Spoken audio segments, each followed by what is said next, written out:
Bonjour à tous et bienvenue sur ma chaîne, bienvenue également à mes nouveaux et nouvelles abonnés. Donc on se retrouve aujourd'hui, ça faisait très longtemps que je vous avais pas fait une vidéo tuto.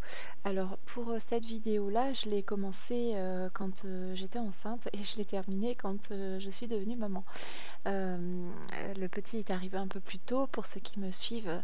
Certains ont déjà eu même quelques petites informations, donc tout s'est bien passé. J'essaierai de vous faire, c'est vraiment, j'ai plein d'idées, plein de projets.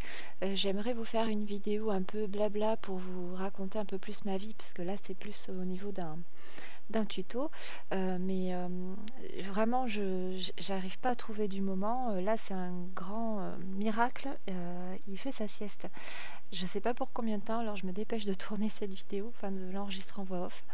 Donc pour cette vidéo, c'était à la suite d'un challenge proposé par Natacha Scrap. Je vous mettrai le lien de sa chaîne dans la barre d'infos. Je vous invite à aller voir sa chaîne. Si tu passes par là, Natacha, je te fais plein de gros bisous. Et donc en fait, elle propose en fait sur sa chaîne régulièrement des défis. Et donc pour cet été, j'avais vraiment envie de participer à celui-ci où elle nous demandait de réaliser une carte postale avec une enveloppe assortie. Donc vous m'avez vu faire, donc commencer à préparer l'enveloppe avec ma punchboard. Et là, j'ai tamponné sur un post-it des tampons que je suis en train de détourer et qui vont me servir en fait de masque. Donc vous savez, c'est la technique qu'on utilise de masquage pour pouvoir donner un peu un effet de 3D sur des tampons. Sans avoir à les découper en fait, juste en les superposant au niveau du tamponnage. Si ça vous intéresse, laissez-moi un petit commentaire sous cette vidéo et j'essaierai de vous faire quelque chose sur cette technique qui est vraiment très facile à utiliser, un peu longue, mais franchement elle est vraiment sympa. Et je voulais vous demander aussi par rapport à l'enveloppe, si ça vous intéresse que je fasse un tuto là-dessus, un tuto pour vous expliquer comment fonctionne la punchboard. Alors moi c'est pas une Memory Keeper, hein, je sais plus exactement la marque, c'est une sous-marque. Action en a sorti une il y en a pas très longtemps, donc si ça vous intéresse, je pourrais essayer de mettre ça également en place. Donc pour cette enveloppe, donc vous voyez, je suis en train de réaliser une petite bordure, on va dire, sur on va dire deux côtés de l'enveloppe à peu près, où j'ai utilisé, donc vous m'avez vu faire le masquage. Donc tout simplement, je positionne le, le masque sur un endroit qui a déjà été tamponné et je retamponne par-dessus pour qu'on ait l'impression que le deuxième tamponnage en fait soit en arrière-plan. Donc vous verrez, ça rendra un peu mieux à l'écran. Vu que c'était un défi de cet été et que nous sommes le 2 novembre à l'heure à laquelle j'enregistre cette voix off, je ne me rappelle plus si je vous ai fait des photos à la fin ou pas, ou si c'est visible dans la vidéo. Euh, bon, on verra ça au fur et à mesure. Donc là, je suis en train de fermer l'enveloppe.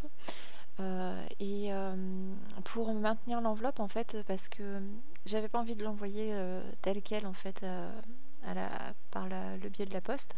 Donc en fait, j'ai réalisé une petite bannière qui me sert de fermeture de l'enveloppe. En fait, j'ai tout simplement mis j'ai collé en fait sur les extrémités et la pointe de l'enveloppe vient se coincer en fait dans la partie non collée. Là, avec le Posca blanc, j'ai fait une bordure effet couture.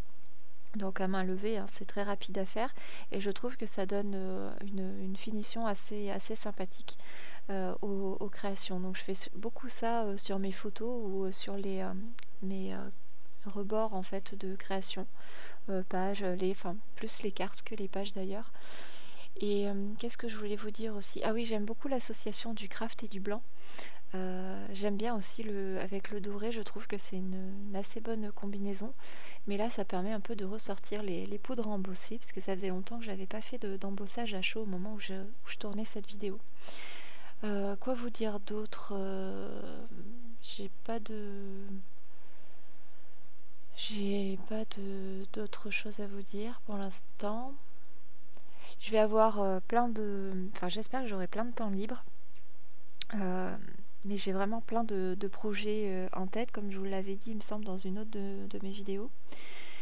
Et j'aimerais vraiment les mettre en place, mais c'est vrai que c'est compliqué. Le petit demande vraiment beaucoup d'attention en ce moment. Et en plus, il fait un doublement des gencives, donc il prépare déjà les dents. Enfin, compliqué. Enfin bref, je vais pas vous ennuyer avec ça.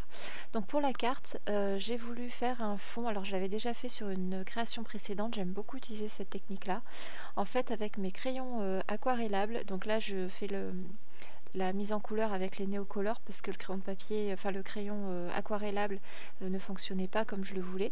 Et en fait, tout simplement, je trace le motif au crayon aquarellable et ensuite je viens tout simplement le coloriser, donc avec cet effet de brique.